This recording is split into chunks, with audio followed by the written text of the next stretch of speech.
Eu cumprimento a todos com a paz do Senhor Jesus, amém? Aqueles que têm a sua Bíblia, vamos abri-la em 2 Crônicas, capítulo 7.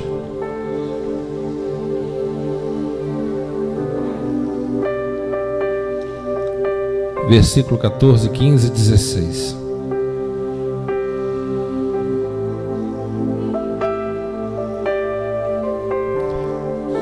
Segunda Crônicas, capítulo 7.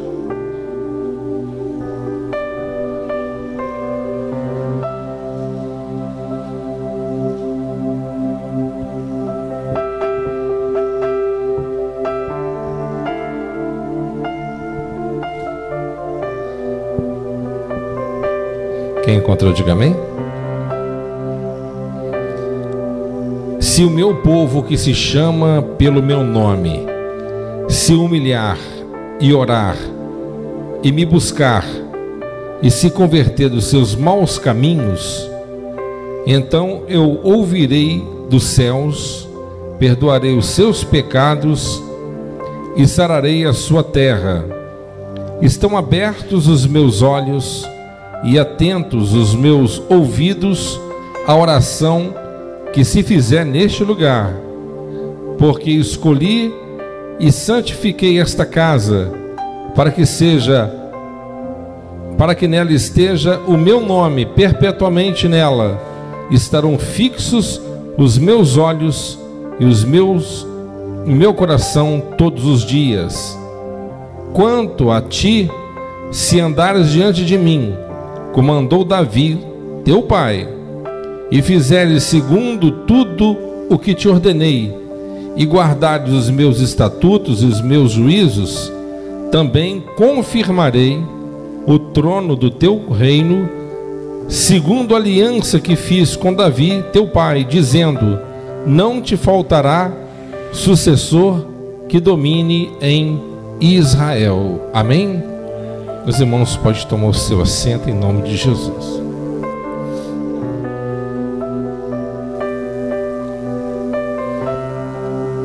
Estamos aqui diante de um versículo 7,14 que a maioria dos cristãos que tem assim uma intimidade maior com as Escrituras Sagradas sabem esse versículo de cabeça, porque é um versículo que muito fala conosco.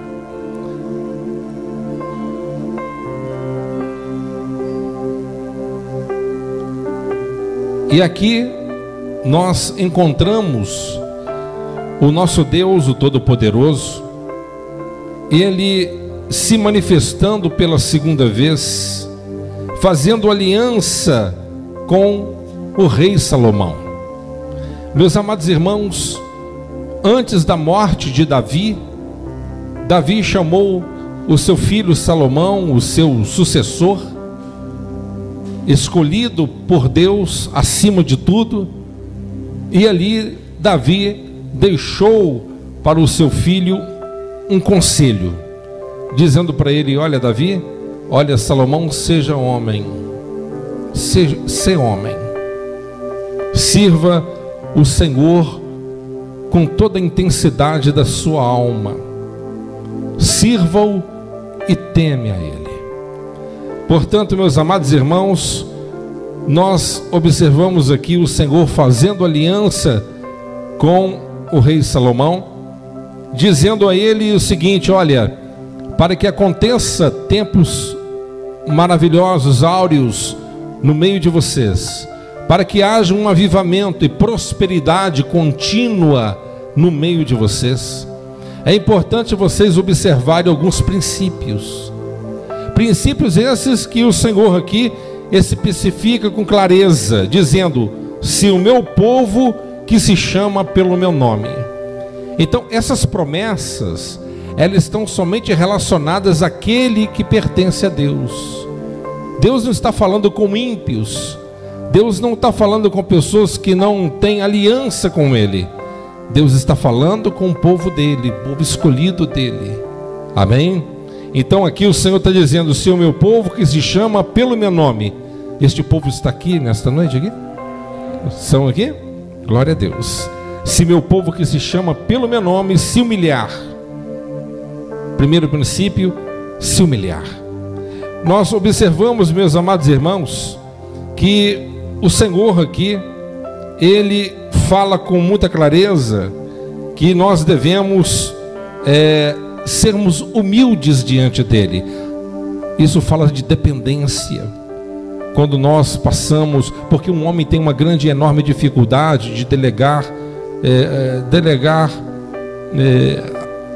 autoridade sobre a sua própria vida. Nós temos essas dificuldades sobre nós.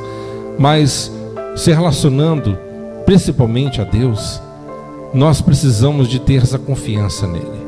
Precisamos de permitir que Ele realmente venha atuar em todas as áreas da nossa vida.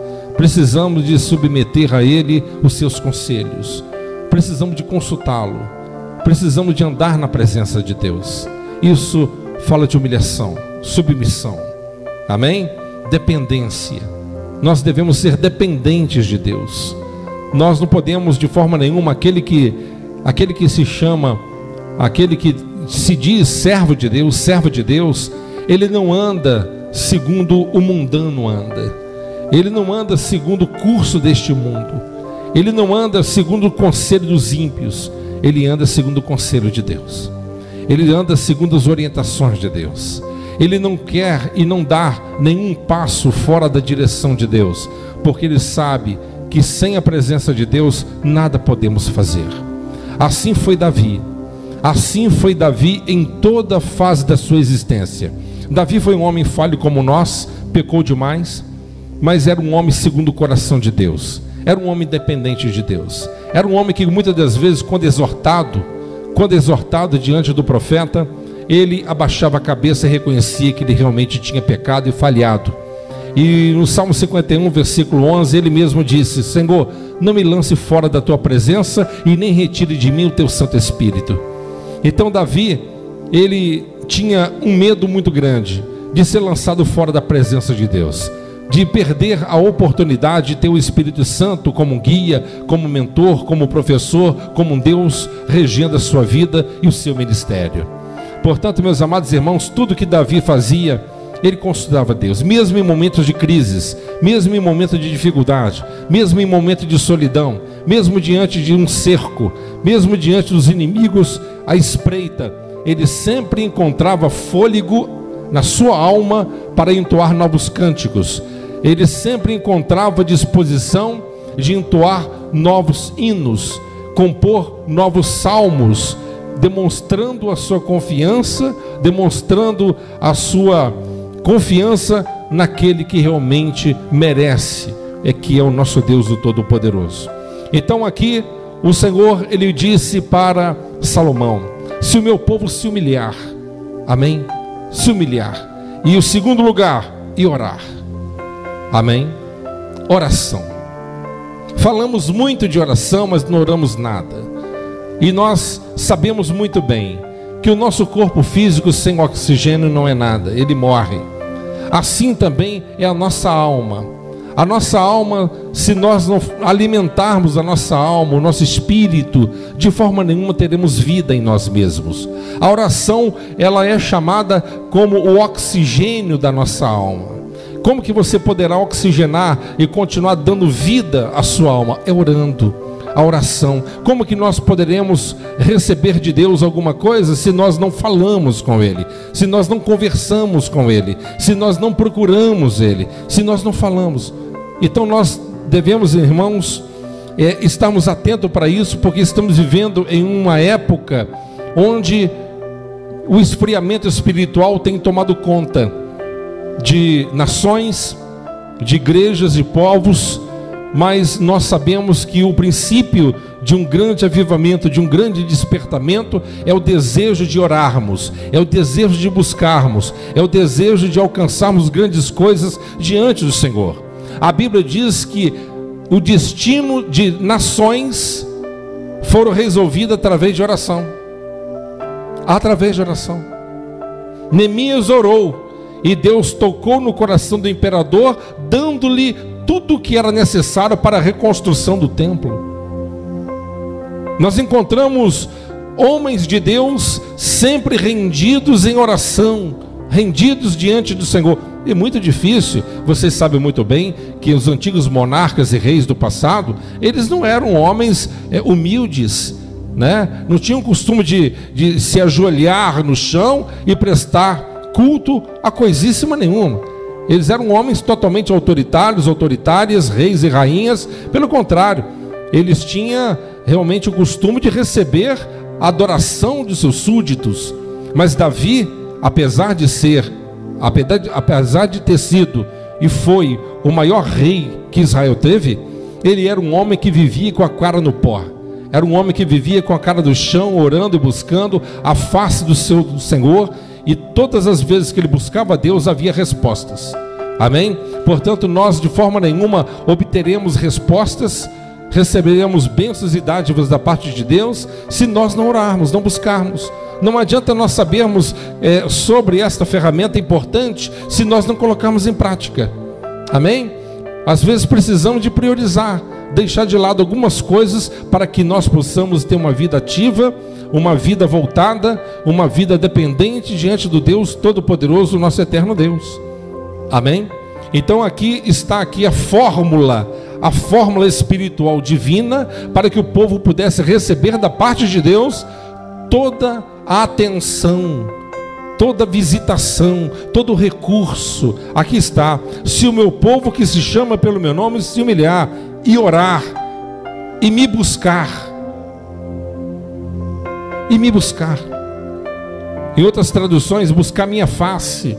Irmãos, nós não devemos orar somente porque nós necessitamos de orar, é porque às vezes nós estamos precisando de uma bênção, de uma porta aberta. Não, nós devemos ter prazer de estar na presença de Deus. Davi, ele disse: alegrei-me quando me disseram, vamos à casa do Senhor. A oração não pode ser penúria. Buscar Deus tem que ser deleite, tem que ser satisfação. Buscar a presença de Deus é como você não fica satisfeito de encontrar com um amigo e uma amiga, conversar com ele e com ela, compartilhar, ter momentos ali deleitosos diante de conversas e ali abrir o seu coração. Com Deus não é diferente. Nós devemos buscar em Deus esse despertamento na nossa alma. Se você não tem tido esse desejo, busque a Deus para que Deus ele possa colocar esse desejo no seu coração, para que ele possa colocar essa disposição em você, em buscar a presença de Deus. O príncipe dos pregadores, Charles Spurgeon, uma vez falando sobre oração, ele disse que a oração é batalha, é guerra, e nós devemos sempre estarmos no quarto de guerra, porque enquanto estivermos no quarto de guerra, sempre estaremos vencendo e contra-atacando as hostes do inferno. Portanto, nós devemos entender que a oração é uma ferramenta. A oração é uma ferramenta. Se você não ora e não busca a face de Deus, né? Como que nós poderemos subsistir os dias maus? Como que poderemos receber de Deus alguma coisa? Jesus olhou para o filho de Timeu, o Bar, que significa filho. Timeu, filho de Timeu, aquele cego à beira do caminho, na saída de Jericó, na entrada de Jericó. Aquele ceguinho estava gritando: Jesus, filho de Davi, tem misericórdia de mim. Ele gritava com tanta disposição que incomodava a população, a multidão que passava naquela rua estreita de Jericó, a ponto de chamar a atenção do Senhor. E Jesus chegou perto dele e fez uma pergunta: o que você quer que eu faça por você? Eu quero uma bengala, eu quero um cachorro guia, eu quero uma pessoa para me ajudar todo dia, eu quero uma pensão do governo. Claro que eu quero ver. Uma pergunta óbvia. Por que Jesus perguntou? Porque Jesus não é um garçom de luxo. Jesus quer ser seu amigo.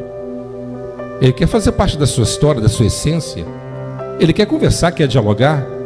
Deus não colocou Adão aqui na terra, no paraíso, como um bicho, só dando comida para ele e vindo aqui dando uma olhada na sua criação quando ele quer. Não, ele vinha aqui todo dia para bater um papo, para conversar, para dialogar, para se relacionar. Deus, ele gosta de interação.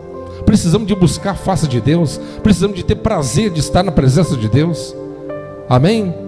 Então, essa é a fórmula que Deus deu a Salomão e também, claro, o povo. Se meu povo que se chama pelo meu nome se humilhar e orar e buscar, e me buscar, e se converter dos seus maus caminhos. Agora estamos caminhando para poder sermos dignos de ser abençoados. Amém? Tem que se converter dos seus maus caminhos. Tem que se converter dos seus maus caminhos. O que é arrependimento? O que significa a palavra arrependimento? Significa metanoia, mudança de pensamento. O que significa arrependimento? Novo estilo de vida. O que significa arrependimento? Abandono da velha vida para poder tomar posse da nova vida. Amém? Então nós precisamos de sempre ter coragem, porque às vezes achamos que pelo fato de parar de beber e fumar, estamos aptos para ser um cristão. Não. Um dos pais da igreja, chamado Tertuliano, uma vez ele disse, eu não nasci para outra coisa a não ser me arrepender todos os dias da minha vida. Então esse pai da igreja, que foi um dos pais da igreja, ele, tão importante, ele disse que ele era um pecador e ele necessitava de se arrepender todos os dias da sua vida. Irmãos, pecamos demais. Pecamos por demais. Pecamos em pensamentos, palavras, obras e omissão. Pensamos em pensamentos, palavras, obras e omissão. Eu vou abordar aqui apenas um ponto, depois podemos refletir em outra ocasião sobre os outros 3. Vamos falar sobre o pensamento, que muitas das vezes nós não trazemos relevância com relação aos pensamentos. O pensamento, segundo a psicologia, na mente do homem passa mais de 10 mil pensamentos por dia. E é comprovado que mais de 70% dos pensamentos que passam na nossa mente são pensamentos que desagradam a Deus. Quando Deus destruiu a terra com dilúvio, diz a Bíblia que na mente daquele povo não passava nada de benéfico, só maléfico, só pensamento que não prestava. A ponto que a nação vai mergulhando a cada vez mais no pecado, o pensamento é só ruim, só pensamento ruim. E não é pelo fato de nós estarmos na presença de Deus que muitas das vezes não vem pensamentos ruins.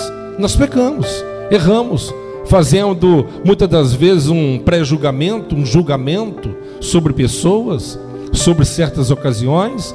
Pecamos demais, pensamentos que não agradam a Deus. Você não tem o poder de impedir que esses pensamentos assaltem a sua mente, mas você tem o poder, através do Espírito Santo, através da palavra de Deus, de poder interceptá-los, aniquilá-los, não dando vazão, fazendo uma análise precisa no momento da concepção de certos pensamentos. Portanto, nós precisamos a cada momento entender esse princípio. Tem que haver arrependimento. Deus não pode de forma nenhuma operar na vida de uma pessoa que não se arrependeu. O Senhor Jesus não está aqui nesta noite com martelo para juizar, para poder condenar alguém. Não. Ele está aqui para absorver, para te dar vida, para te dar uma nova chance, nova expectativa de vida. Amém? O dia do juízo não é hoje, hoje é dia da graça. Amém? Hoje é dia de salvação. Mas o nosso Senhor Jesus, Ele sempre nos alerta dos perigos que nós corremos. Portanto, nós não devemos de forma nenhuma achar que a graça é algo leviano, algo banal. Jesus disse para aquela prostituta, enquanto todos estavam querendo matá-la, Jesus ele pegou e interagiu com ela. Jesus olhou para ela e disse, depois que a multidão tinha ido embora, cadê os seus acusadores? Ela disse, mestre, todos foram embora. Pois bem, se eles não te acusaram, tampouco eu também lhe condenarei. Vai e não peques mais. A condição de Jesus foi essa. Você quer o meu perdão, mulher prostituta? Você quer deixar de ser uma prostituta? Então deixe agora. Pode ir embora. Ninguém vai te condenar. Nem eu que sou Deus, Jesus dizendo, nem eu vou te condenar. A condição é essa, para que você possa ser uma mulher completamente perdoada, é só não voltar à velha prática. Simples assim. Amém? Como que Deus poderia abençoar? Eu quero falar um pouco rapidamente sobre a vida final de Salomão. que é algo que nós devemos estarmos realmente alertas para a nossa própria vida, porque a Bíblia diz que aquele que está de pé segure para que não caia. Quem me entende? Amém? Salomão, Deus ele fez uma aliança com ele, Deus ele fez promessa para com o povo dele. Deus ele disse para o povo dele: olha, se vocês se humilharem, se vocês orarem, se vocês buscarem minha face, se vocês se converterem dos seus maus caminhos, então eu ouvirei dos céus, perdoarei os seus pecados e sararei a sua terra. Amém? Então, para que Deus possa te ouvir dos céus, tem que se humilhar. Você é salvo, você é salva, você está aqui hoje não é por mérito teu. Você não é crente porque você é bom, porque você acha que tem algumas qualidades morais e éticas elevadas, foi por isso que Deus te chamou. Você está completamente errado, equivocado ou equivocada. Você não entendeu absolutamente nada do cristianismo ainda se você pensa assim. Nós estávamos mortos em nossos delitos e pecados, a Bíblia afirma categoricamente. E quem está morto, está morto. Então, quem veio ao nosso encontro não foi nós estávamos mortos, mas foi Deus que veio até nós e nos chamou para que nós tenhamos vida e vida em abundância. Amém? A salvação é uma obra exclusiva de Deus. Nenhum de nós que estamos aqui, estamos em Cristo hoje, você não estaria na presença de Deus se Deus não tivesse te convidado. No céu não entra ninguém que não é convidado. Salteador e pessoas que não são convidadas não entram lá. Só entra quem Ele quer. Não me pergunta por quê, eu não sei. Ele é um anfitrião, eu não sei. Ele escolhe, Ele escolheu você. Não me escolheste vós a mim, disse Jesus em João 15,16, mas fui eu que vos escolhi a vós. Não foi você que escolheu, você estava morto. O seu desejo era pecar. O seu desejo era pecar e cometer pecados. Esse é o desejo do homem, é pecar, é adultério. O desejo da carne, o que as paixões da carne levam? A morte. Então vivíamos na morte, vivíamos na prática de Satanás, no pecado. Então Deus ele veio até a nós, nos resgatou para a vida. Estamos hoje na presença de Deus. E mesmo ainda falhando e errando, mas nós temos o Espírito Santo permanente dentro de nós, nos capacitando, nos ajudando, nos auxiliando, amém? Nos monitorando, e assim brilhamos a cada dia mais até se tornar um dia perfeito quando chegarmos na glória do Cordeiro. Amém? Então, para que Deus ele ouça as nossas orações do céu, você tem que ter coragem de fazer uma ressonância, uma introspectiva, uma retrospectiva da sua própria alma. Amém?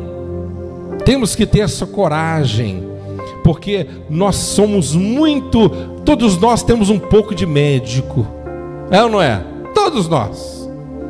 Todos nós temos aí uma certa tendência para ser cirurgiões. Pastor, eu não, você está enganado. Eu vou te mostrar que sim. Todo mundo tem a maioria das pessoas, a gente tem a maior facilidade de ver o cisquinho no olho do irmão e a gente quer tirar, não quer não? Jesus disse assim: vocês conseguem enxergar um cisquinho no olho do seu irmão, mas você não consegue enxergar a trave que está nos teus olhos. Amém, pessoal? Quem me entendeu? Amém? Temos essa dificuldade. Amém? Então nós precisamos de ter coragem de olhar para nós, ou ver o quanto nós somos falhos. Porque quando você passar a olhar para dentro de você e ver o quanto você falha e falha, foi por isso que Martinho Lutero se converteu. Ele vivia num conflito muito grande. Aquele monge agostiniano, que foi o pai da reforma, né? Ele vivia num conflito muito grande, e até que ele leu em Romanos: o justo, ele vive pela fé. Amém? O justo vive pela fé. Então nós devemos estarmos atentos sobre isso, o arrependimento. Para mim falar sobre arrependimento de uma forma plena, eu precisaria pelo menos abordar 6 princípios aqui, amém? De Thomas Watson. Mas infelizmente eu tenho que pregar outra mensagem para isso. Mas precisamos nos arrepender, amém? Outro ponto aqui da minha observação nesse texto em foco, versículo 17: quanto a ti, Deus falando agora com Salomão. Deus falou com aliança com o povo. Quem me compreendeu? Deus falando com o povo: se o meu povo se humilhar, orar, buscar minha face, se converter dos seus maus caminhos, então eu ouvirei dos céus, perdoarei seus pecados e sararei a sua terra. Falei rapidamente aqui alguns pontos, amém? Pois bem, agora Deus falando diretamente com Salomão. Ele falou com o povo e agora fala com Salomão. Ó, quanto a ti, se andares diante de mim, como andou Davi, teu pai, e fizeres segundo tudo o que te ordenei, e guardares os meus estatutos e os meus juízos, também confirmarei o trono do teu reino, segundo a aliança que fiz com Davi teu pai, dizendo: não te faltará sucessor que domine em Israel. Então o que Deus está dizendo para Salomão aqui? Salomão, presta atenção. O negócio é o seguinte: se você for íntegro, for reto, for homem, andar na minha presença, obedecer os meus mandamentos, os meus juízos, como te ordenei, eu vou cumprir a minha promessa para com você. A promessa de Deus é condicionada à nossa obediência. Quem está me entendendo? Ah, pastor, alguém me entregou uma revelação que eu ia ser abençoado na área tal, então amém, eu vou viver uma vida bagunçada e de qualquer forma vai acontecer? Não. Na época do sacerdote Eli, falamos sobre isso alguns dias atrás, Deus ele disse para Eli: você se lembra que eu disse para você a respeito das promessas? Eu fiz promessas aos seus ancestrais. Na época de Moisés, eu disse que abençoaria você, os seus filhos, a sua geração, e quando você morresse, eu ia colocar um filho teu aí. Não ia faltar sucessor na tua cadeira sacerdotal. A bênção minha, ela ia abranger você e a tua família inteira. Mas longe de mim tal coisa, porque aquele que me honra, eu honrarei, mas aquele que me despreza, eu desprezarei. Amém? Sabe qual é a forma de Deus responder para o povo no passado o seu desagrado? Quem quer saber? Quer saber? Quando Deus estava chateado, quando o povo estava desagradando a Deus, então Deus ele fechava as comportas do céu e não deixava a chuva cair. O povo plantava e não colhia, e o pouco que colhia, ele permitia os adversários invadirem os seus celeiros à noite e roubar as suas provisões. O Senhor permitia adversários se levantarem, às vezes até mais fracos, vencê-los e levá-los escravos, a ser escravos. Essa era a forma. E eu não duvido de nenhuma forma que Deus também, Ele responde também a nossas atitudes. Amém? A nossas atitudes. Tem pessoas que poderiam estar bem abençoadas, mas por conta das suas vidas, de não estarem na presença, obedecendo a voz de Deus, Deus não abençoa. Quem me entende? Aí você vê certas pessoas que estão na igreja há 5, há 10, há 20 anos e não vão para frente. Eu não estou falando prosperar financeiramente não, tá, gente? Tem pessoas que não prosperam em nada, nem vida sentimental, nem vida familiar, a vida espiritual não tem, ruim, tudo ruim. Você pergunta por quê? Poxa, Deus deu a gente inteligência. Deus te deu inteligência. A primeira coisa, eu digo tá?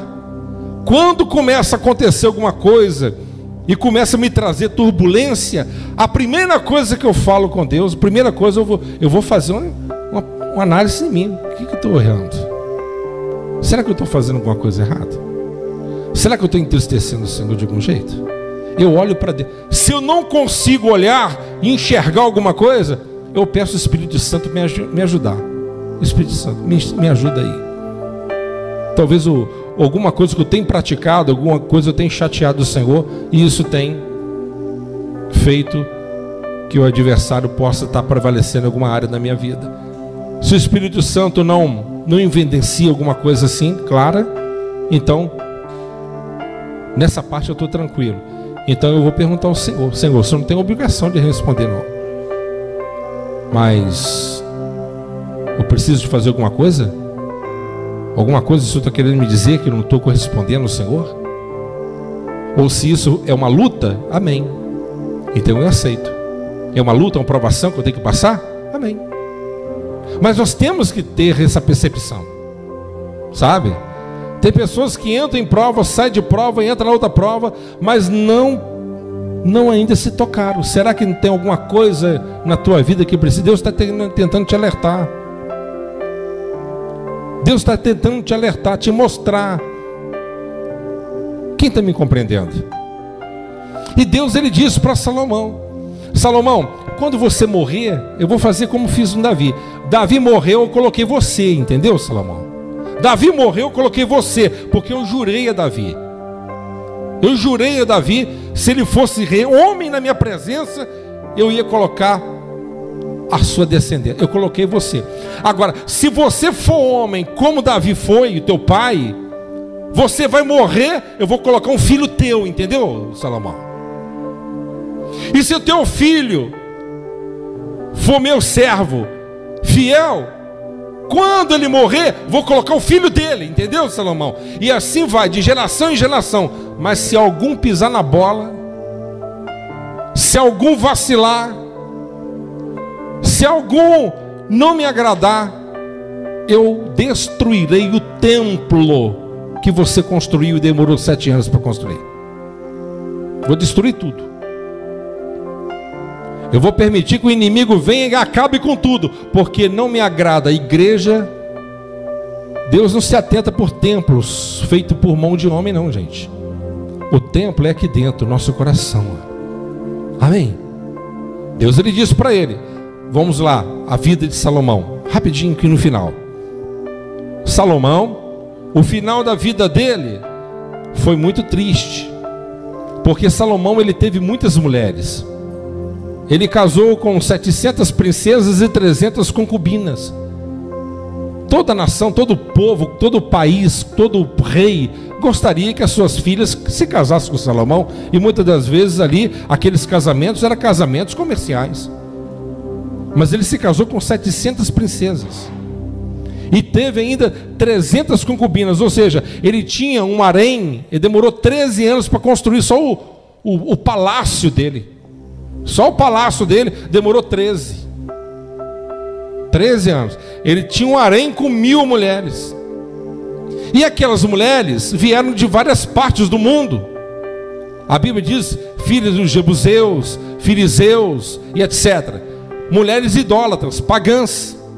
E trouxe para a nação de Israel os seus respectivos deuses. Aquela forma de adoração.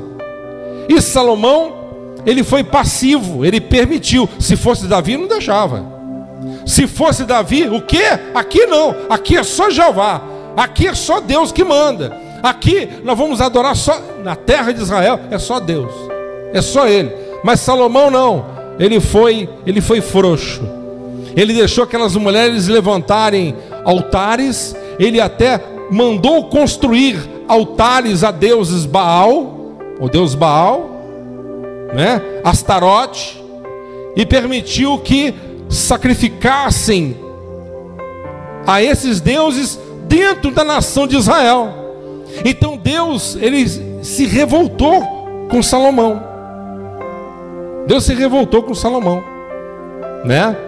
E ali, depois da morte de Salomão, Jeroboão e assim por diante, e ali a nação caiu, a nação despencou na destruição. O templo foi destruído, assim como Deus ele tinha predito. Deus ele permitiu que o adversário... Meu irmão, presta atenção numa coisa, para não ter duas interpretações erradas aqui. Deus não é Deus vingativo, presta atenção. Deus não é Deus vingativo, não é nada disso. Poxa vida, pastor, então se eu não servir a Ele, Ele vai mandar o capeta me destruir, pastor? Não é isso, meu amigo. A questão não é essa.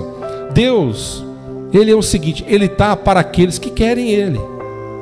Se você não quiser Ele, Ele lava as mãos. Ele não vai obrigar você a adorar Ele, não.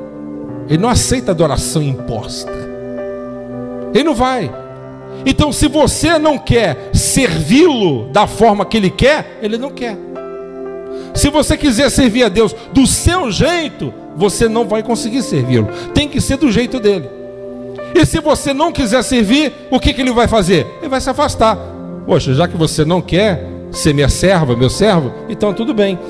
Deus se afastando, quem vai se aproximar? Quem? Quem, gente? Tá frio, né? Quem? Se o diabo não se aproxima de você, por quê?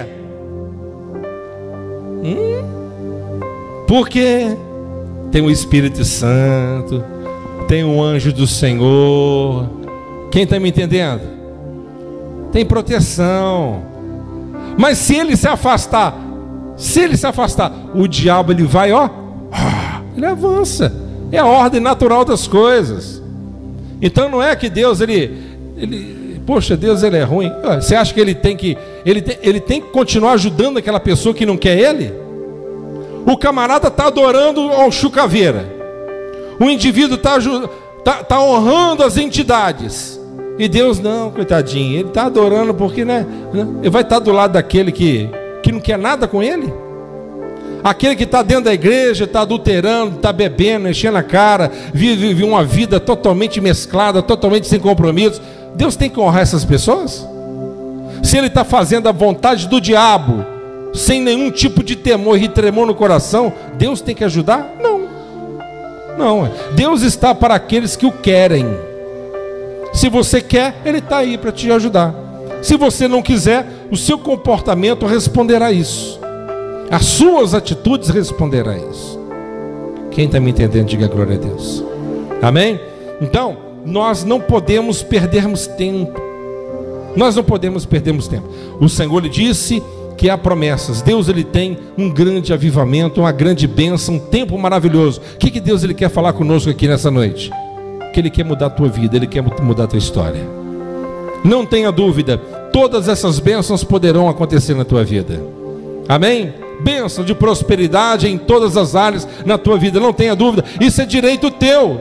Mas, para isso, para isso tem que se humilhar, tem que orar, tem que buscar a face de Deus, tem que se arrepender dos seus maus caminhos. Então Deus ele vai te ouvir e vai ouvir o teu clamor e você será salvo. Amém? Você crê nisso? E se você quiser que Deus abençoe a tua geração, você quer ver tua filha destruída? Você quer ver o teu filho destruído?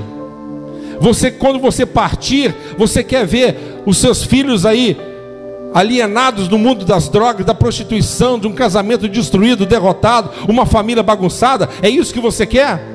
Mas se você leva uma vida assim, é isso que você está querendo para ele. Uma vida errada, é isso que você está querendo.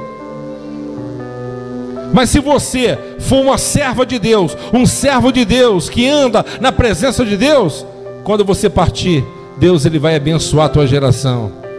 Deus ele vai fazer que o teu filho, alguém da tua casa venha continuar andando na presença de Deus. Alguém lá vai continuar com a bandeira erguida, falando assim, ó, a minha mãe, o meu pai e depois o meu avô, a minha avó, ele foi crente fiel a Deus. Se estamos aqui hoje porque eles oraram por nós, porque foram fiéis ao Deus Todo-Poderoso, porque foram fiéis à palavra do meu Deus. A minha avó, ela era uma mulher de oração. A minha avó, o meu avô, ele era um homem que buscava, não deixava de ir na casa de Deus. Ele deu bom testemunho. Então nós hoje somos salvos também, porque Jesus ele abrangeu a sua promessa, alcançando aqueles que creem.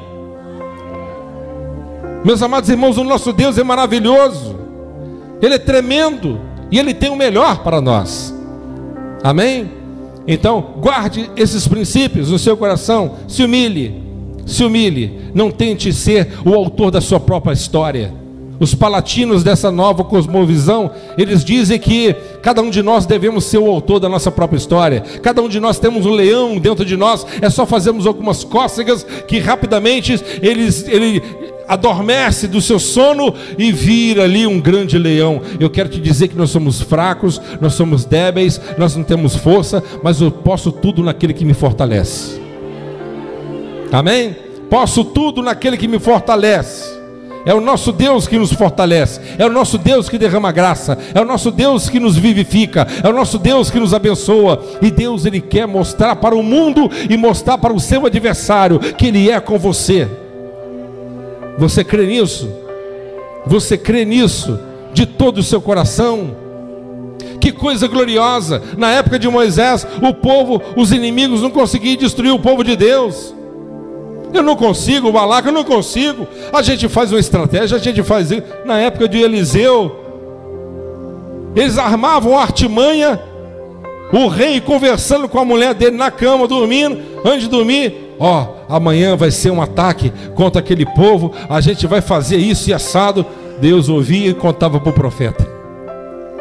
Até que um dia alguém falou assim, ó, tudo que o senhor conversa dentro da tua casa, o Deus dele revela para o profeta chamado Eliseu.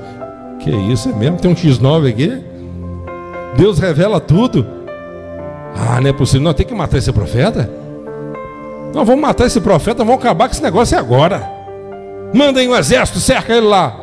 Eliseu de manhã cedo, o servo dele olhou e falou assim, rapaz, Senhor, nós estamos enrolados. Por quê, meu filho? Porque estão cercados, os nossos inimigos estão tudo aí. Aí o profeta, o homem de Deus, visão de Deus, a águia pura, ele falou assim, vai lá fora, eu vou pedir a Deus para abrir seus olhos. Ele chegou lá fora e olhou, tinha carros de fogo, anjos de fogo em cima assim. Ele voltou, profeta Eliseu, quem está conosco é muito maior do que aqueles que vêm contra nós. Deus cegou aqueles homens, deixou aqueles homens cegos, e o profeta de Deus saiu ali, ó, sem ser visto, porque o nosso Deus é um Deus de milagre.